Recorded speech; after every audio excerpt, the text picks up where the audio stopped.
కాంగ్రెస్ బాకీ కార్డుల పంపిణీ జోరుగా సాగుతుంది. కాంగ్రెస్ మోసాలను ఎండగడుతూ బీఆర్ఎస్ శ్రేణులు ఎక్కడికక్కడ ప్రజలను జాగృతం చేస్తున్నారు.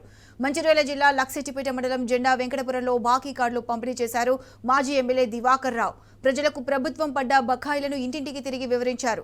అబద్ధపు హామీలతో గద్దెనెక్కిన రేవంత్ సర్కార్కు కర్రుగాల్చి వాత పెట్టాలని అన్నారు.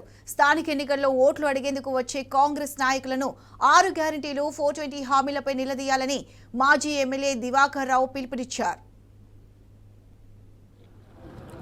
ఏదైతే గౌరవ కేసీఆర్ గారి నాయకత్వంలో కేటీఆర్ గారి ఆధ్వర్యంలో బాకీ పడ్డ ఎన్నికల ముందు ఇచ్చిన హామీలు ప్రజలకు ఇస్తున్న మరి ఇయ్యలేని సందర్భంలో కాంగ్రెస్ ప్రజలకు బాకీ ఏదైతే కార్డు మేము చూపెట్టుకుంటూ జెండా వెంకటపురంలో మరి దాదాపు రైతుల సమక్షంలో ఇక్కడ రావడం జరిగింది.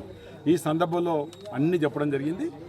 ఇలా మంచిర్యాల నియోజకవర్గంలో ఏదైతే ప్రతి మహిళకు 50,000 మంది మహిళలకు నెలకు 2,500 చొప్పున ఒక మహిళకు 50,000 బాకీ పడ్డారు. మంచిర్యాల నియోజకవర్గానికి నేను రాష్ట్రంలో చెప్తున్నాను, మంచిర్యాల నియోజకవర్గానికి 50,000 బాకీ పడ్డారు. అదేవిధంగా పెన్షన్లు ఏదైతే 22 మాసాల నుంచి ఇలేదు కాబట్టి ఒక్కొక్క పెన్షన్దారులు వితంతు కావచ్చు, అదేవిధంగా వృద్ధులు కావచ్చు, వికలాంగులు కావచ్చు, మిగతా బీడీ కార్మికులకి 44,000 బాకీ పడ్డారు. ఆ బాకీ తీర్చాలని ఇలా కాంగ్రెస్ పార్టీ డిమాండ్